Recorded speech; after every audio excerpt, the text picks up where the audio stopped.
Good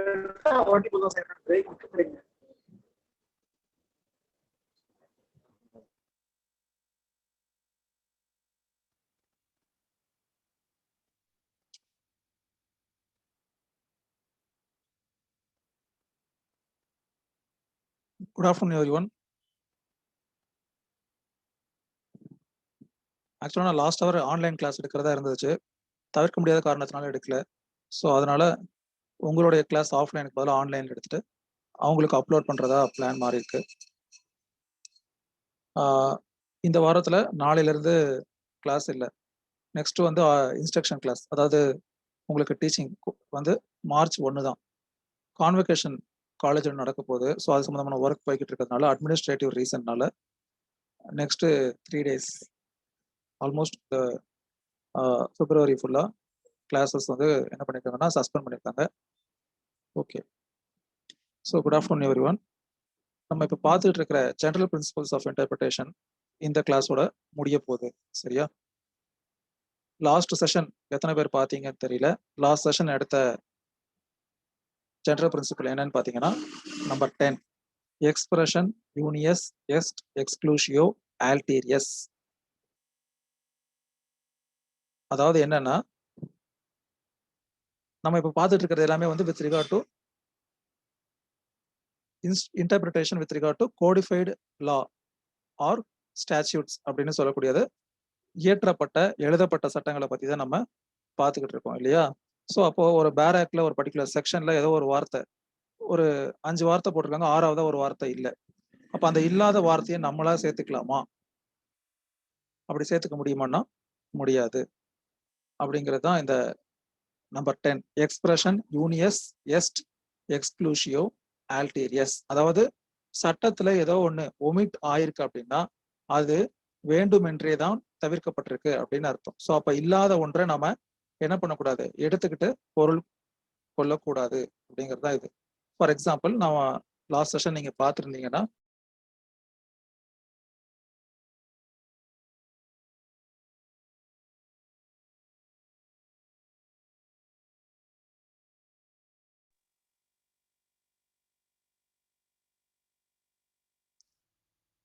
some network issue.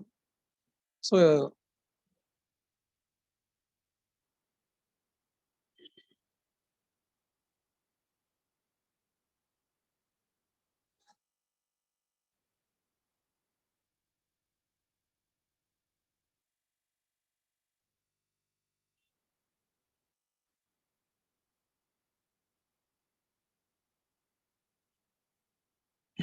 Expression யூனியஸ் எஸ்ட் எக்ஸ்க்ளூசியோ ஆல்டீரியஸ் அப்படின்னா என்னன்னு பாத்தீங்கன்னா,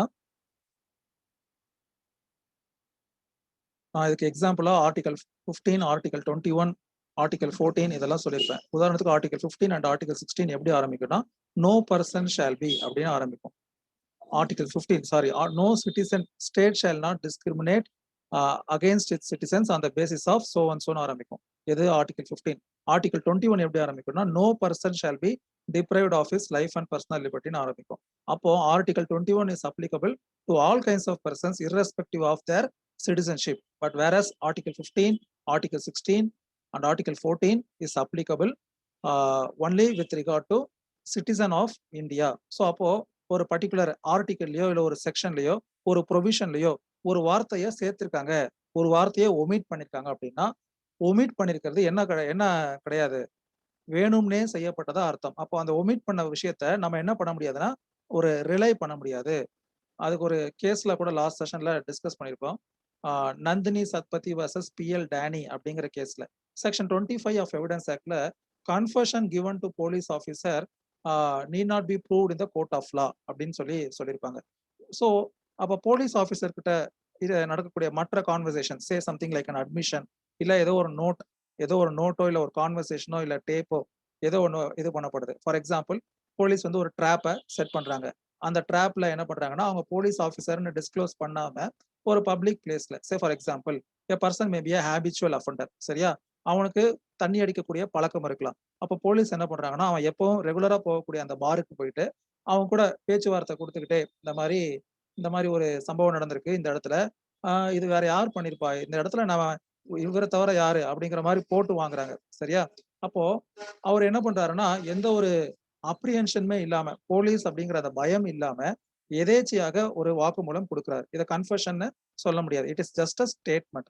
it cannot be labeled as confession because no person was questioned as to the crime and he was put to answer. இப்படிதான் பதில் சொல்லணும் அப்படிங்கிற மாதிரி எந்த ஒரு கட்டாயத்தின் பேர்ல அவர் வழங்கல. அப்போ இந்த மாதிரியான ஒரு ஸ்டேட்மெண்ட்டை எடுத்துக்கலாமா எடுத்துக்க கூடாதா அப்படிங்கறத பார்த்தா கோர்ட் என்ன சொல்லுது அப்படின்னு பாத்தீங்கன்னா எடுத்துக்கலாம் அப்படின்னு சொல்லுது. Because it does not amounts to confession. Only confession is prohibited to be admissible under section 25 given to a police officer, whereas other kinds of conversations and other things are admissible. இதுதான் last கிளாஸ்ல பார்த்த 10th general principle of interpretation. expression unius est exclusio alterius. ஒரு விஷயம் omit செய்யப்பட்டிருக்கு, ஒரு விஷயத்தை exclude பண்ணிருக்காங்க ஒரு ப்ரொவிஷன்ல இருந்து அப்படின்னா that exclusion is assumed to be என்னது டன் வாலண்டரிலி. இதுக்கு நான் ஒரு எக்ஸாம்பிள் கூட சொல்லியிருப்பேன். என்னன்னா இப்ப நம்ம கோர்ட்ல எல்லாம் ஜட்மெண்ட் இருக்கும், அந்த ஜட்மெண்ட் வந்து it would be silent about some aspect அப்படின்னா even after making our argument after disclosing such relief in the plaint or such thing in our charge. Criminal கேஸ்ல கூட பாத்தீங்கன்னா ஒரு 3 செக்ஷன்ல சார்ஜ் ஒருத்தருக்கு அகைன்ஸ்டா குற்றம் சுமத்தப்பட்டிருக்கு. அதுல ஒரு செக்ஷன்ல வெறும் ஃபைன் மட்டும் தான் இம்போஸ் பண்ணிருக்காங்க, மற்ற 2 செக்ஷன்ல அவருக்கு இம்ப்ரிசன் மட்டும் இம்போஸ் பண்ணிருக்காங்க அப்படின்னா அந்த 3வது செக்ஷன்ல ஜட்ஜ் அவருக்கு ஃபைன் இம்போஸ் பண்ற அளவுக்கு சென்டென்ஸ் இம்போஸ் பண்ற அளவுக்கு he was not impressed with the evidences put against that particular offence அர்த்தம். அப்ப அது சொல்லல அப்படின்னா அது வேண்டுமென்றே சொல்லலைன்னு அர்த்தம். அதே மாதிரி ஒரு சிவில் கேஸ்ல ஒரு மணி டிஸ்பியூட்ல எனக்கு இவ்வளவு ரூபாய் இன்ட்ரெஸ்டோட ஒருத்தர் எனக்கு கொடுக்கணும் கடன் அப்படின்னு சொல்றாரு. ஜட்ஜ் என்ன சொல்றாருன்னா ஜட்ஜோட அந்த ஜட்மெண்ட் அதாவது அந்த டிகிரி இருக்கு இல்லையா, it is silent with regard to interest. எவ்வளவு இன்ட்ரெஸ்ட் பே பண்ணணுங்கிறத சொல்லல அப்படின்னா then it amounts to judge refuse to grant interest. He is only incline to grant only the exact amount that has been lent. ஜட்ஜுக்கு வந்து என்ன சாட்டிஸ்ஃபேக்டரியா இல்ல, interest impose பண்றது சாட்டிஸ்ஃபேக்டரியா படல, அதற்காக தான் அவர் அந்த தீர்ப்புல அதை வழங்கலன்னு அர்த்தம். புரியுதா உங்களுக்கு? ஸோ அப்போ ஒரு விஷயம் என்ன அப்படின்னா ஒரு விஷயத்தை எக்ஸ்க்ளூட் பண்ணிருக்காங்க அப்படின்னா it has been done voluntarily. we cannot take recourse to the words omitted. as I already said, a judge should always travel within 4 corners of law. So இது வந்து எப்படி, இது எதற்கு உட்பட்டதுன்னு பாத்தீங்கன்னா ஒரு விஷயத்தை இன்டர்பிரேட் பண்றதுக்கும் உட்பட்டது, ஒரு தீர்ப்பு வழங்குறதுக்கு மட்டும் கிடையாது. ஒரு விஷயத்தை இன்டர்பிரேட் பண்றது கூட அங்க என்ன இருக்கு அப்படிங்கிறது இம்பார்ட்டன்ட். லாஸ்ட் செஷன்ல இதை பத்தி நான் டீடைலா சொல்லியிருப்பேன். உங்களுடைய இந்தியன் பீனல் கோடோடைய விஷயங்களை பத்தி கூட சொல்லியிருப்பேன். சில செக்ஷன்ஸ்ல மென்சரியா வந்து கம்பல்ஷன் கிடையாது. எப்படி இருக்கும்னா அந்த செக்ஷன்ல whoever knowingly or with the knowledge of or with intention அப்படிங்கிற அந்த வார்த்தையெல்லாம் இருக்காது. அப்ப என்ன அர்த்தம் கிடையாதுன்னா it is not necessary to prove the motive or intent and that for that particular offence. ஒரு குறிப்பிட்ட சில அஃபென்சஸ்க்கு இந்த மாதிரியான வார்த்தைகள் இருக்கும். a person should knowingly or done with intention or having the knowledge of அப்படின்ட்டு. அப்ப அந்த மாதிரியான விஷயங்கள் இருந்துச்சுன்னா then it is for the duty of the prosecution to prove the intent and motive. If that section itself is not speaking about those words, what it only explains what is an offense. அப்ப அதை மட்டும் ஒருத்தர் நிரூபிச்சால் போதுமானதாக இருக்கும். சரியா? இன்னைக்கு நம்ம கிளாஸ்ல பார்க்கக்கூடிய ஜெனரல் பிரின்சிபல் ஆஃப் இன்டர்பிரிட்டேஷன் வந்து the final one, the 11th type which have been typed in your chat box. Contemporanea construction, contemporanea exposition est fortissima in lege. அப்படின்னா என்ன அர்த்தம்னா கான்டெம்பரரி பொசிஷன்ல இருக்கக்கூடிய ஒரு இன்டர்பிரிட்டேஷன் தான் சரியான இன்டர்பிரிட்டேஷனா இருக்கும். The best available source of interpretation is one that has been available at the time of contemporary அப்படின்னு சொல்றாங்க. அதாவது ஒன்றும் கிடையாது, நம்ம டிஃப்ரெண்ட் கைண்ட்ஸ் ஆஃப் லெஜிஸ்லேஷன் பார்த்தோம் ஆரம்ப கட்ட கிளாஸ்ல. கோடிஃபைடு லா, கன்சாலிடேட்டட் லா, அதுக்கப்புறமா வந்து பாத்தீங்கன்னா அமெண்ட்மெண்ட், இந்த மாதிரி வேரியஸ் கைண்ட்ஸ் ஆஃப் இது பீனல் ஸ்டாட்யூட், டாக்ஸிங் ஸ்டாட்யூட், இந்த மாதிரி டிஃப்ரெண்ட் கைண்ட்ஸ் ஆஃப் ஆக்டா பார்த்தோம். அதுல இந்த கன்சாலிடேட்டட் ஸ்டாட்யூட் இல்லைன்னா கோடிஃபைடு லா அப்படின்னு பாத்தீங்கன்னா அதோட பிரியாம்பிள் எப்படி ஆரம்பிக்கும்? ஒரு கன்சாலிடேட்டட் ஸ்டாட்யூட், அதாவது ஏற்கனவே ஒரு சட்டம் இருக்கு, அந்த சட்டம் என்ன பண்றாங்க போதுமானதாக இல்லாதனால அதை திருப்பி எடுத்துக்கிட்டு அதுல பல விஷயங்களை சேர்த்து சில விஷயங்களை ஒமிட் பண்ணிட்டு புதுசா ஒரு ஆக்டை பாஸ் பண்றாங்க. உதாரணத்துக்கு ஆர்பிட்ரேஷன் ஆக்ட். பழைய ஆக்ட் வந்து ஆர்பிட்ரேஷன் ஆக்ட் 1940ல கொண்டு வந்தாங்க. இப்ப நம்ம ஃபாலோ பண்ணிக்கிட்டு இருக்கிற ஆக்ட் வந்து 1996ல கொண்டு வராங்க. அதே மாதிரி கம்பெனிஸ் ஆக்ட் 1956ல கொண்டு வந்தாங்க. இப்ப நம்ம ஃபாலோ பண்ணிட்டு இருக்கிறது 2013ல கொண்டு வராங்க. அதே மாதிரி லேண்ட் அக்விசிஷன் ஆக்ட். இப்ப இந்த மாதிரி பல ஆக்டுகள்லாம் பாத்தீங்கன்னா என்ன பண்றாங்க, இந்த மாதிரி பல ஆக்டுகள்லாம் என்ன பண்றாங்கன்னா கன்சாலிடேட் பண்ணி கொண்டு வராங்க. போதுமானதாக தற்கால தேவைகளை பூர்த்தி செய்யும் விதத்துல கொண்டு வராங்க. அப்ப இந்த மாதிரியான ஒரு சட்டங்களை இன்டர்பிரட் பண்ணும்போது எப்படி நம்ம இந்த மேக்ஸிம் வந்து ரொம்பவே பயன்படும். கான்டெம்பரரியும் எக்ஸ்போசிஷன் எஸ்ட் ஃபோர்டிசிமா இன் லெகி. சிம்பிளா சொல்ல போறதா இருந்தா, ஒரு சட்டம் ஒரு குறிப்பிட்ட காலகட்டத்துல இயற்றப்படும் பொழுது அப்போ என்ன சூழ்நிலை இருந்துச்சு, எதற்காக இந்த சட்டம் இயற்றப்படுகிறது, அந்த பிரச்சனையை ஓவர் கம் பண்றதுக்காக.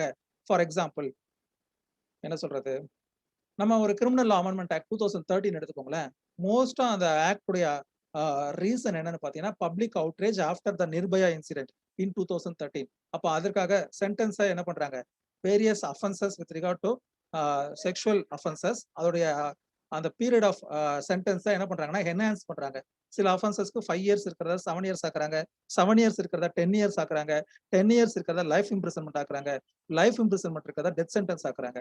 So to address the gravity of the offence, அதுக்கு தேவை என்னவோ அதை நிவர்த்தி செய்யும் வகையில தற்கால சட்டத்துல மாற்றங்கள் கொண்டு வராங்க. அப்போ in light of the similar facts, in light of the similar circumstances, it is always better to read the mind or mindset of the legislature at that point of time, or what was the law prevailing then and why it has been overcome, and what was the position, what was the extra thing added, or what are the unnecessary things omitted அப்படிங்கிற பார்க்கக்கூடிய அந்த பிரின்சிபலுக்கு பேர் தான் கான்டெம்பரனியா exposition எஸ்ட் ஃபோர்டிசிமா in லெகே.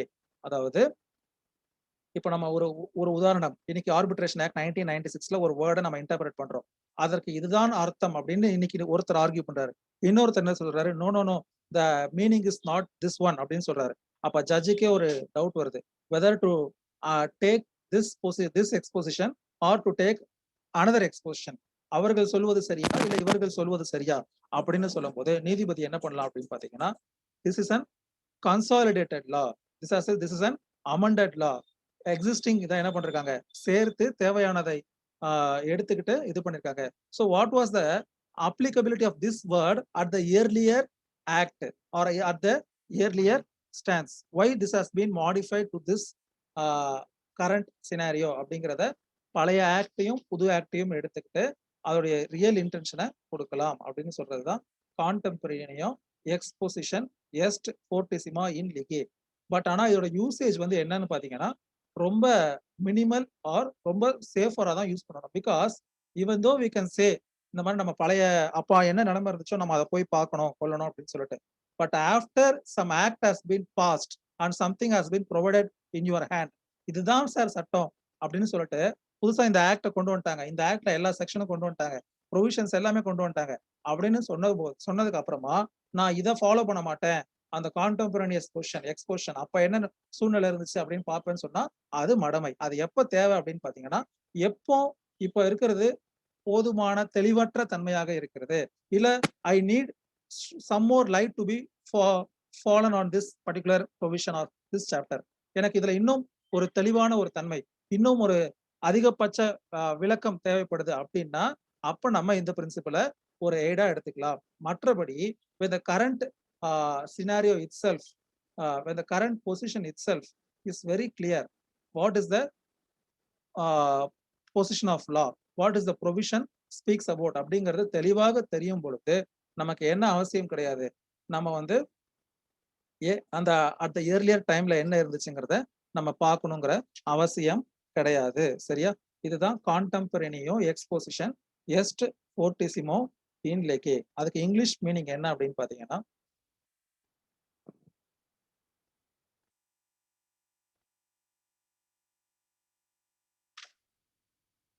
contemporaneous exposition is the best and strongest in the law. Contemporaneous exposition is the best and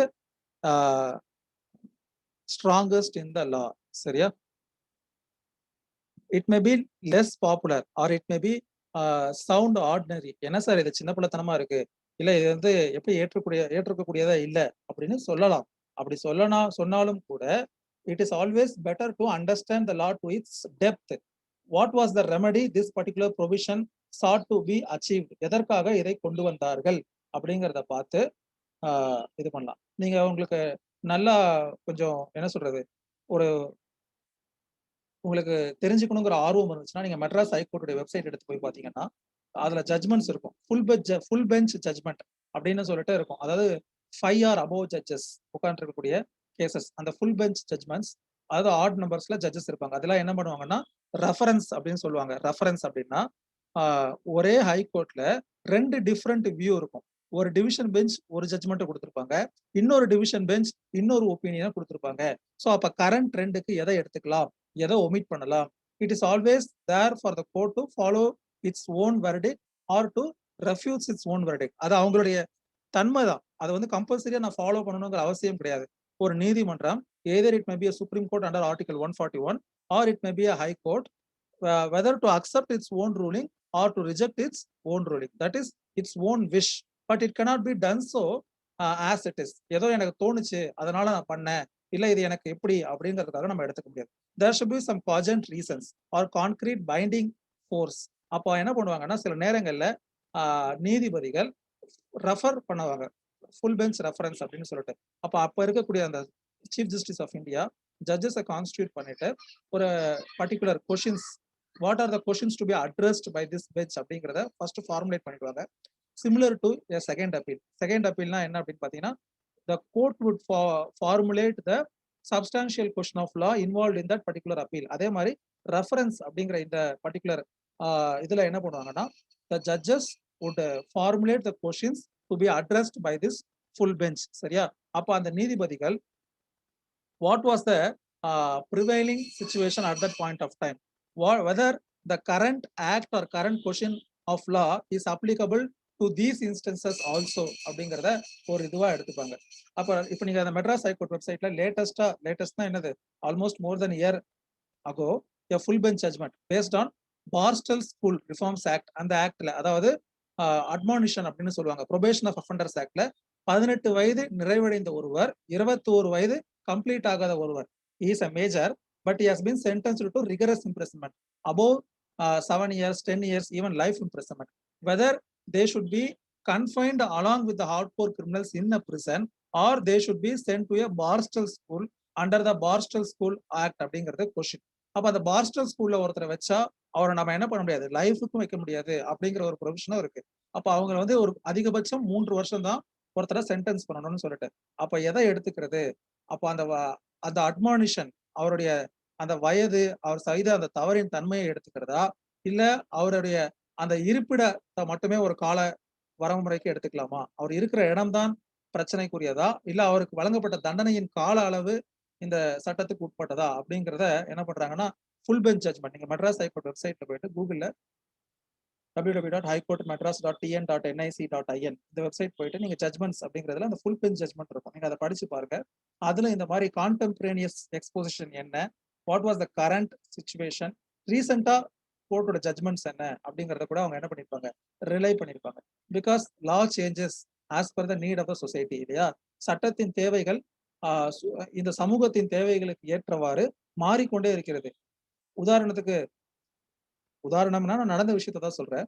உதாரணத்துக்கு நீங்க இப்போ அந்த section 377 of Indian penal code பாத்தீங்கன்னா, whether it is an offence or not அப்படின்னு பாத்தீங்கன்னா, நாசி ஃபவுண்டேஷன் கேஸ் அதுல Delhi high court என்ன பண்ணிருப்பாங்கன்னா, இட் இஸ் அன் அஃபென்ஸ் அப்படின்னு சொல்லியிருப்பாங்க.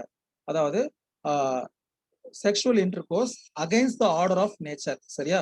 Sexual intercourse against the order of nature is an offence under Indian penal code. இப்போ கரண்டா என்ன ட்ரெண்ட் அப்படின்னு பாத்தீங்கன்னா, சுப்ரீம் கோர்ட்டுடைய ஜட்ஜ்மெண்ட் வந்து பாத்தீங்கன்னா, justice Ashok Kumar Ganguly and others would made it clear that it is not unlawful in total as in the earlier situation. ஒரு காலகட்டத்தில் என்ன பண்ணாங்க, டெல்லி அந்த நாசி ஃபவுண்டேஷன் கேஸ்ல இட் இஸ் டோட்டலி அன்லாஃபுல். அதாவது offence section 376 is lawful, valid தான், ஒருத்தங்களை தண்டிக்கிறது செக்ஷன் 377 கீழே வேலிட் தான் அப்படின்னு சொல்லியிருப்பாங்க. இப்ப கரண்ட் ட்ரெண்ட் என்னன்னு பாத்தீங்கன்னா, கான்சென்சுவல் செக்ஸ் பை மேஜர், அதாவது 18 வயது நிவர்த்தி அடைந்த 2 நபர்கள் மனம் ஒத்து, அது 2 நபர்களும் ஆணாக இருக்கலாம், 2 நபர்களும் பெண்ணாக இருக்கலாம், அதையெல்லாம் நாம் கிரிமினல் அஃபென்ஸ் அப்படிங்கிறத சொல்ல முடியாது, அப்படி நம்ம சொல்லவும் கூடாது அப்படிங்கறத என்ன பண்ணிருப்பாங்க, they would have diluted the offense under section 377. Still section 377 is an offense, but certain things such as consensual activities and other things have been excluded from the purview of section 377. இது எதற்காக அப்படின்னு பாத்தீங்கன்னா, அந்த இது வந்து ஒரு argument அந்த கேஸ்ல வந்து முக்கியமா வைக்கப்பட்டது என்னன்னா, it is age old practice. அதாவது அன்றைய காலகட்டத்தில் scientifically when medicine and other things were not been properly discovered, such a kind of strict penal law is mandatory. But now after என்ன சொல்றது, சயின்ஸ் வளர்ந்ததுக்கு அப்புறமா, இன்னைக்கு இருக்கக்கூடிய மாடர்ன் ட்ரெண்ட் எல்லாம் வளர்ந்ததுக்கு அப்புறமா நம்ம ஒருத்தருடைய முடிவை நம்ம மதிக்கணும் அப்படின்னு சொல்லிட்டு என்ன பண்றாங்க, now section 377 is not a totally accepted by the Indian courts. சரியா?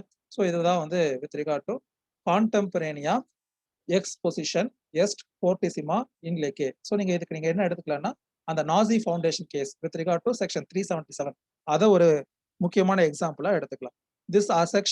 This principle is applicable not only to the acts but also to the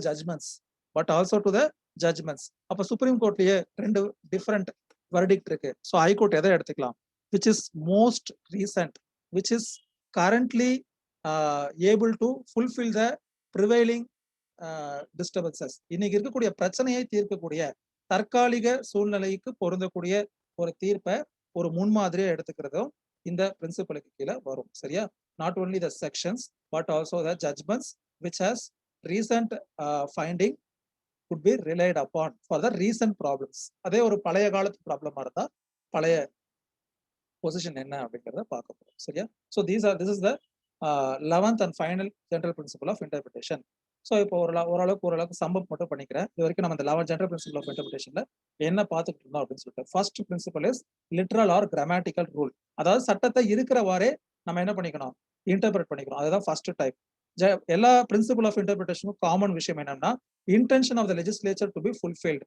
அதாவது இன்டர்பிரிட்டேஷன் ஆர் கன்ஸ்ட்ரக்ஷன், அதோட நோக்கமே என்னன்னு பாத்தீங்கன்னா, சட்டம் எதற்காக இயற்றப்பட்டதோ அதை அடைவதற்கான ஒரு கோட்பாடு இல்ல ஒரு வழிவகை. எப்படி இன்டர்பிரட் பண்ணா பெட்டர் ரிசல்ட் கிடைக்கும், அந்த பாதிக்கப்பட்டவங்களுக்கு எப்படி பெட்டர் ஜட்ஜ்மெண்ட் கிடைக்கும், பெட்டர் நீதி கிடைக்கும் அப்படிங்கிறது. ஸோ அப்போ அதுக்கு என்ன மாதிரியான பிரின்சிபல் தேவையோ, அந்த காலகட்டத்திற்கு அந்த சூழ்நிலைக்கு என்ன தேவையோ அதை நம்ம எடுத்துக்கலாம். சரியா? These are 11 widely followed principles of interpretation by the court of law. The first one is literal or grammatical interpretation.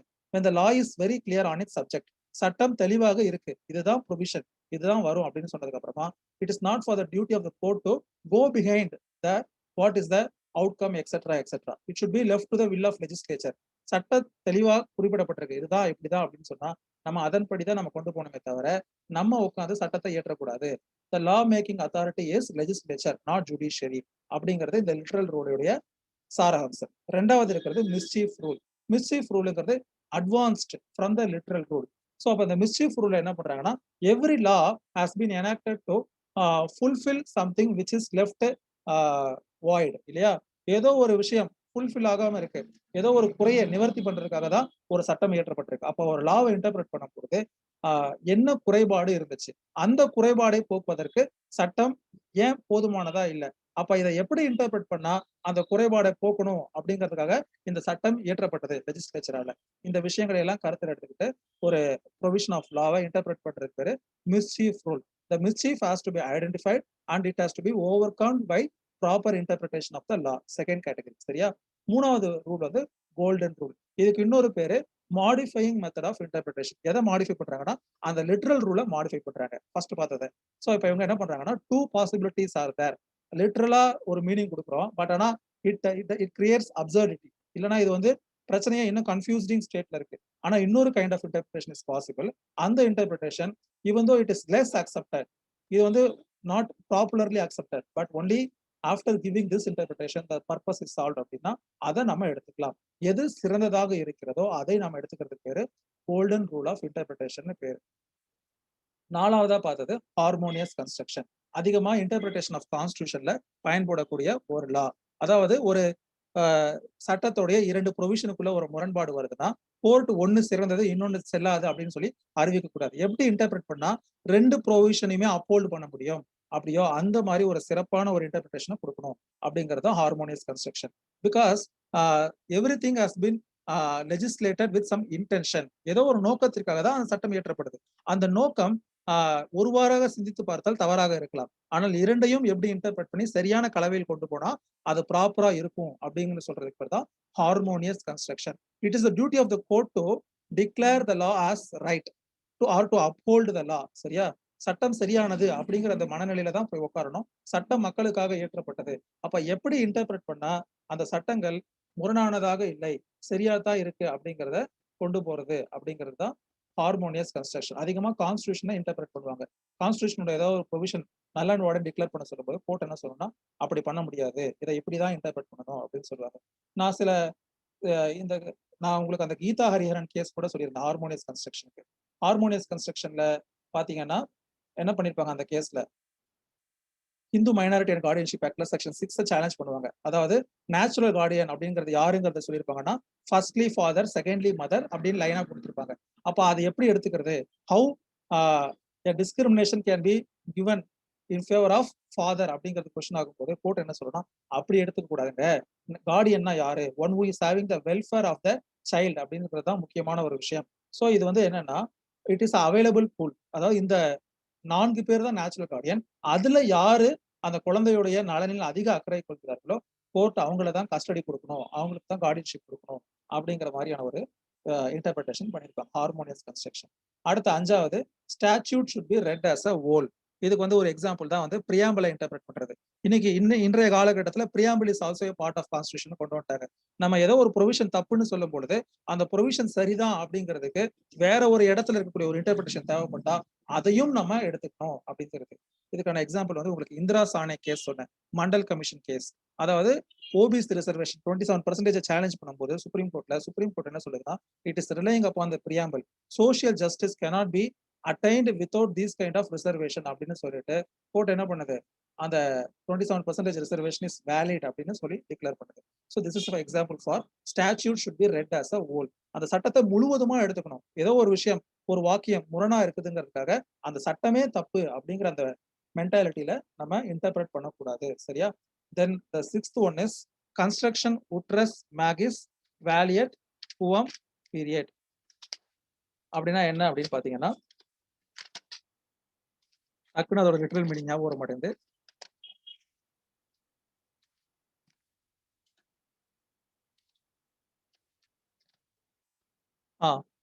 When alternative constructions are possible, the court should give one which will result in upholding the law. அதாவது 2 construction பாசிபிளா இருக்கு. Construction உட்ரஸ் மேகிஸ் வேலியட் புவாம் period அப்படின்னா ஒரு alternative construction is possible. ஒரே சட்டத்தை இருக்கக்கூடிய ஒரே வார்த்தையை 2 வாராக பொருள் கொள்ளலாம். One would lead to proper functioning of the law. ஒரு மாதிரி அதை இன்டர்பிரட் பண்ணா அந்த சட்டம் சரியான முறையில் செல்வதற்கு வழிவகுக்கும். இன்னொரு முறையில இன்டர்பிரட் பண்ணா இது ஒரு கன்ஃபியூஷனை, ஒரு அப்சர்டிட்டிய, ஜனக மத்தியில ஒரு நிலையற்ற தன்மையை உருவாக்கும். அப்படின்னா அந்த மாதிரியான கன்ஸ்ட்ரக்ஷன் கொடுக்க கூடாது அப்படிங்கிறதா கன்ஸ்ட்ரக்ஷன் உட்ரஸ் மேகிஸ் வேலியட் புவம் பீரியட். Then 7th one is identical expression to have same meaning. நம்ம ஆரம்ப காலகட்டத்துல ஒரு ஆக்ட்ல என்னென்னலாம் இருக்கும் அப்படின்னு பார்த்திருப்போம். அதுல இன்டர்பிரிட்டேஷன் கிளாஸ் அப்படின்னு ஒரு கிளாஸ் இருக்கும். ஒரு பர்டிகுலர் வேர்டு ஒரு செக்ஷன்ல 511 செக்ஷன் இருக்கு ஐபிசில.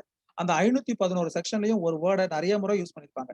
ஒவ்வொரு முறையும் அதை எக்ஸ்பிளைன் பண்ணணும்னு அவசியம் கிடையாது. அப்போ எந்த அந்த ஒரு இடத்துல அதை பத்தி தெளிவா விளக்கம் கொடுத்துருக்கோ அதே விளக்கம் தான் அந்த என்டையர் ஆக்ட்லயுமே அதுக்கான அர்த்தத்தை எடுத்துக்கணுமே தவிர நமக்கு எது தோணுதோ, நமக்கு லிட்டரலா தோணக்கூடியது, கிராமட்டிக்கலா தோணக்கூடியதை நம்ம எடுத்துக்க கூடாது. Because a law should have uniformity to win the heart of people. ஒரு நம்பகத்தன்மை இருக்கணும்னா அது நிலையானதா இருக்கும். சரியா? இப்ப கன்ஃபெஷன் அப்படின்னா அது கன்ஃபெஷன் தான் என்னன்னா எவிடன்ஸ் ஆக்ட் ஃபுல்லாவுமே கன்ஃபெஷன் சேம் தான். ஸ்டேட்மெண்ட் அப்படின்னு சொல்லிருக்காங்கன்னா statement is same universally. Bona fide transaction transfer of property ஆக்ட்ல சொல்லிட்டாங்கன்னா that bona fideness is same for all 167 sections. புரியுதா உங்களுக்கு? ஸோ இதுதான் identical expressions to have same meaning. Then 8th one construction நாசிட்டர் எ சாசிஸ். அதாவது to know from its association. To know from its association அப்படின்னு சொல்லுவாங்க. ஒரு சில குரூப்ல ஒரு வேர்ட்ஸ் பயன்படுத்தப்பட்டிருப்பாங்க. அந்த குரூப்ல இருக்கக்கூடிய வேர்ட்ஸ் எல்லாமே பாத்தீங்கன்னா if it is having a same genus then it should be interpreted in the same way. அதுதான் வந்து to know from its association. ஒரு வார்த்தை அதோடு தொடர்புடைய மற்ற வார்த்தைகளிலிருந்து பொருள் எடுத்துக்கணும். அந்த Alamgir versus state of Bihar அப்படிங்கிற ஒரு கேஸ் கூட உங்களுக்கு சொல்லியிருப்பேன். அதாவது செக்ஷன் 498 ஐபிசில ஒருத்தர சார்ஜ் பண்ணிருக்கும் போது அவர் என்ன சொல்லியிருப்பாருன்னா, whoever take away the married woman, அப்படிதான் அந்த அஃபென்ஸ் ஆரம்பிக்குது. I did not take away the woman but she has come voluntarily with me அப்படின்னு சொல்லும் போது கோர்ட் என்ன பண்ணணும்னா, take away does not mean using force but you have been against the will of the husband you are taking the married woman away from that particular husband அப்படின்னாலே இது என்னது இந்த மாதிரி வரும். To know from the association. ஒரு provision, ஒரு particular செக்ஷனை படிக்கிறோம். அந்த செக்ஷன்ல இருக்கக்கூடிய வார்த்தைகளை மொத்தமா எடுத்துக்கிட்டு அதோட தொடர்புடைய அந்த செக்ஷன்ல எப்படியெல்லாம் என்னென்ன வார்த்தைகள்லாம் இருக்கு அப்படிங்கிறத பார்த்துட்டு அதுக்கு ஏத்த மாதிரி நம்ம பொருள் கொள்றது.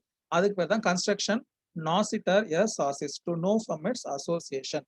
அதுக்கு அடுத்து 9th ஒன் எஜுஸ்டம் ஜெனரிஸ் ஆஃப் த சேம் கைண்ட் அப்படின்னு சொல்றது. Of the same kind.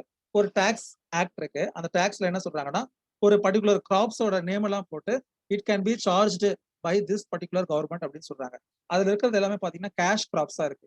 Cash graphs தான் என்னது, பண பயிர்களா இருக்கு.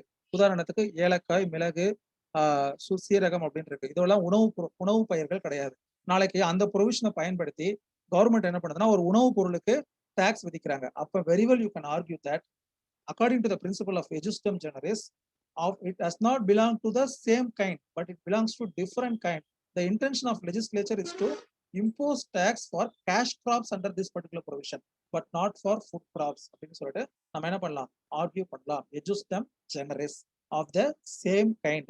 அப்போ ஒரு குரூப் ஆஃப் வேர்ட்ஸ் இருக்குன்னா அந்த குரூப் ஆஃப் வேர்ட்ஸ் ஒரு காமன் இதுல இருக்குன்னா நம்ம என்ன பண்ணிக்கணும், it is something like arithmetic progression or something like geometric progression. If it follows some kind of rules or principles in understanding, it should be followed unanimously. சரியா? Then 10th and 11th one தான் வந்து நம்ம நேத்து பார்த்தது plus இன்னைக்கு பார்த்தது. Expression யூனியஸ் எஸ்ட் எக்ஸ்க்ளூசிவ் ஆல்ட்ரிஸ்.